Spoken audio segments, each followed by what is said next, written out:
No doubt you've heard a Democrat or two declare that President Trump is a threat to our democracy.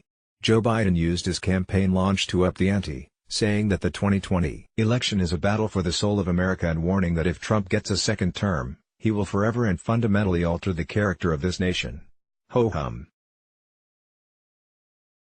The suggestion that the president is the personification of evil and is destroying all that makes America exceptional has become so routine that it's easy to ignore it. In fact, it's an extraordinary charge, even for our nasty, turbulent times. More remarkable, the charge and related talking points continue to thrive on the left despite the lack of facts to support them. Indeed, Special Counsel Robert Mueller shredded the heart of the wildest accusations, that Trump conspired with Russia to steal the 2016 election. So the collusion charge was a big lie, but it's a lie that won't die. A trip down memory lane shows how we got to this perilous place.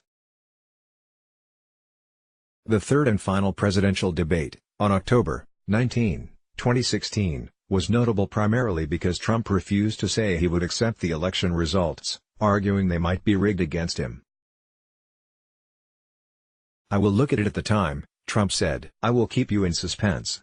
Hillary Clinton immediately declared herself shocked, saying, "That's horrifying. He is denigrating, he is talking down our democracy. And I am appalled that someone who is the nominee of one of our two major parties would take that position."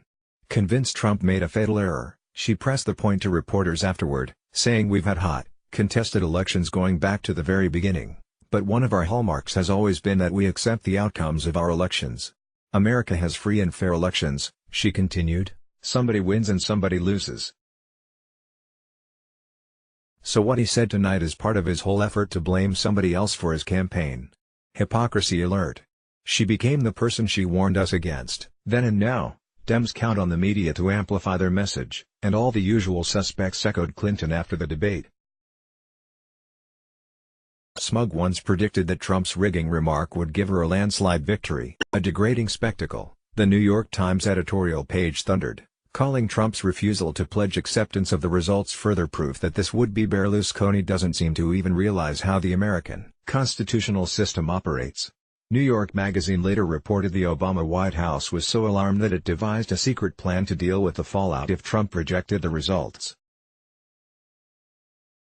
The obvious assumption behind the outrage was that Clinton would win, and it would be Trump who would try to delegitimize the results. Yet 2.5 years later, Clinton is still casting doubt on the election. Just last week, she did it again, and continues to accuse the president of betraying America. "Our election was corrupted, our democracy assaulted, our sovereignty and security violated," she wrote in the Washington Post. Invoking Watergate, she said the Mueller report documents a serious crime against the American people and demanded that Trump be punished, lest he redouble his efforts to advance Putin's agenda. So Clinton has been consistent, but her argument has not aged well, to put it kindly. It turns out that while some Russian agents did try to sow discord and help Trump, she worked with other Russians to compile her phony dossier on him. Her team gave it to the FBI, which used it as an excuse to spy on Trump. So his suspicions about the election were well-founded. It was rigged against him. The saving grace is that the Obama White House and its law enforcement and intelligence leaders were no match for the constitutional system they tried to thwart. Their plot to make Clinton president failed. To that end, it's worth recalling a Saturday not long after Trump took office. It was March 4, 2017, at 7:35 a.m. when his tweet woke the nation. "Terrible. Just found out that Obama had my wires tapped in Trump Tower just before the victory. Nothing found. This is McCarthyism," he wrote. Trump's press office was so surprised, it asked him if the tweet was real. It was, he assured them. Meanwhile, the media Praetorian Guard rushed to defend Obama, with CNN calling Trump's claim baseless and without evidence. "I recount this history to show, with gratitude, how far we've come despite Obama, Clinton and the media, and to express hope that we get to the promised land of finding out what really happened in 2016. Consider the big things we know now that we didn't know when Trump fired off that sensational tweet. First, We know with certainty that Trump did not conspire with Russia and that he did not obstruct Mueller's investigation. He won the election fair and square. Second, we also know with certainty that there was spying on the Trump campaign. Whether there was actual wiretapping at Trump Tower is unclear, but there is no doubt that something profoundly wrong and sinister took place during the campaign and when Trump entered the White House. If Attorney General Bill Barr keeps his promise, we will know exactly what was done, and who did it. Which brings us back to the big lie about Trump being a threat to our democracy.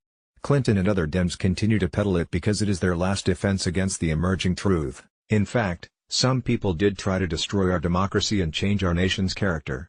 They are still trying to cover up their crimes. None is named Donald Trump. Congestive tax failure. The congestion tax aimed at punishing anything that moves in Midtown Manhattan is 2 years away, but reasons why it should never happen already are coming fast and furious. New Jersey is demanding that its residents who pay the exorbitant tolls on Hudson River crossings should get credit against any congestion tax. Other demands for exemptions and reductions are in the works. Also, the Post report on the absurd overtime costs at commuter rail lines shows again how unserious the MTA is about controlling costs. One worker raked in $344,147 in overtime in 1 year, fattening his lifetime pension to $162,000 annually. Finally, Mayor Bill de Blasio added $300 million to the budget he proposed just 2 months ago. Not a penny of the increase will go to the MTA, instead being spread here and there like so much honey for special interests. Meanwhile, there still is no claim in Albany or City Hall that the tax would make a dent in congestion. Catering to CAF fiends noting Starbucks plan to install needle disposal boxes in restrooms, reader Cheryl Henry predicts an unhappy trend. She asks, how long before Starbucks installs an intercom system so drug users can check in with their parole officers? Share this, let's block ads. Why?